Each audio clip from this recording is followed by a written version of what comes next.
이 영상과 글은 대전철학원 영리학당 오원제에서 양택 풍수의 최고 경전인 택경의 정설과 그간의 실증을 토대로 작성되었습니다. 세간에는 사업이 번창하는 집은 함부로 증축이나 이사를 하면 특별하게 잘못한 일이 없어도 재물이 나간다고 하는 말이 있습니다. 이런 구전들은 믿어야 합니까? 믿지 말아야 합니까? 믿자니 속는 것 같고 무시하자니 손해볼 것 같아서 이러기도 저러기도 쉽지 않네요. 그래서 질의합니다.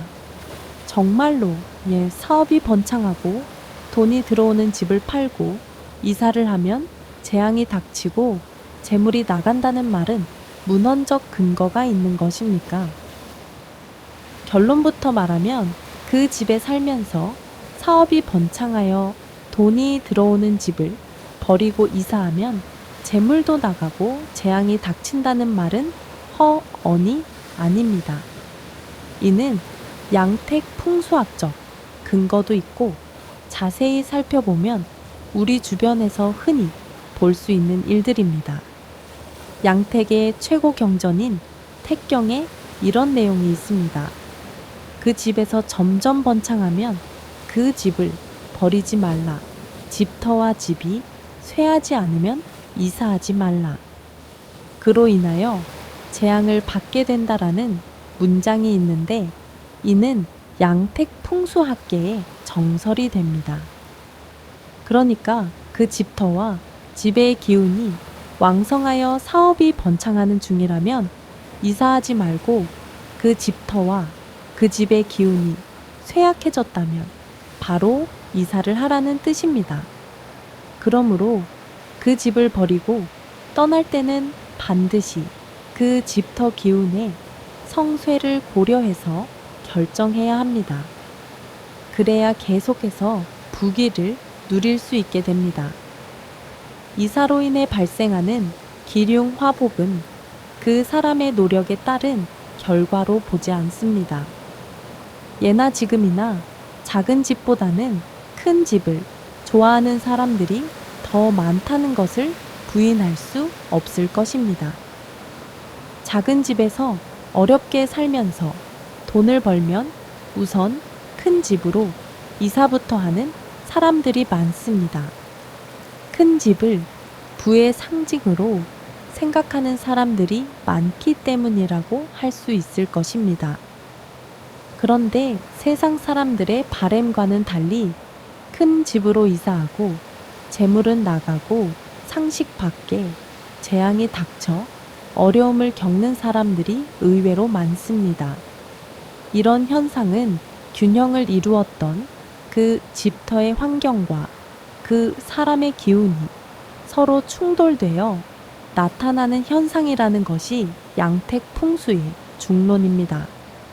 예를 들면 경사가 이어지는 집을 버리고 이사를 하는 것은 땅의 기운과 나무의 기운이 서로 상생이 되어 잘 자라는 나무를 갑자기 옮겨 심어 나무가 적응하지 못하고 질병에 시달리는 것과 같다는 얘기입니다. 울산광역시 성남동에서 돼지 삼겹살집을 운영해 많은 돈을 벌었던 김모 씨의 얘기입니다. 대기업에 다니던 그는 자진해서 직장을 그만두고 아내와 둘이서 조상으로부터 물려받은 가정집을 개조해 약 25평 정도 되는 삼겹살 집을 열었습니다. 성실하고 친절한 덕분에 단골 고객은 기하급수적으로 늘었습니다.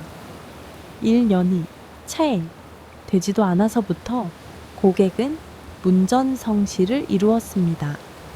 주변에서 시기 질투를 할 정도로 고객이 많았습니다. 앉을 자리가 없어서 되돌아가는 고객이 늘어날 정도였으니까요.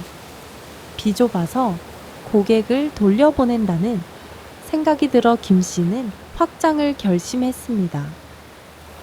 그래서 옆에 비어있던 공터를 매입해 6층 건물을 짓고 이사를 했습니다.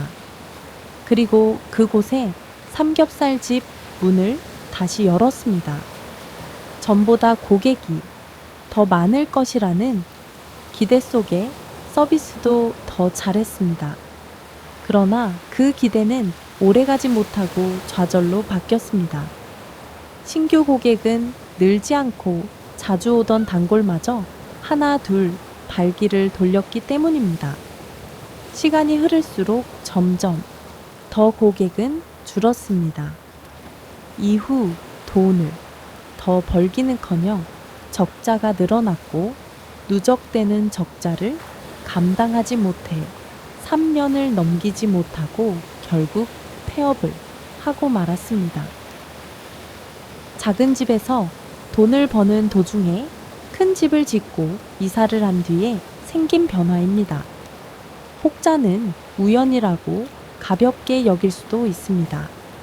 하지만 주택의 기륭을 판단하는 양택 이론을 기준으로 보면 이것은 필연이 분명합니다. 그 집터의 기운이 약해지지도 않은 상태에서 이사를 선택한 까닭입니다. 따라서 그 집에 살면서 사업이 번창하거나 승진 등의 경사가 이어지는데 이사를 하는 것은 재앙을 불러들이는 것과 다를 바 없다는 것이 양택 풍수의 정론입니다. 오늘은 양택 풍수에 대해서 알아봤습니다. 감사합니다.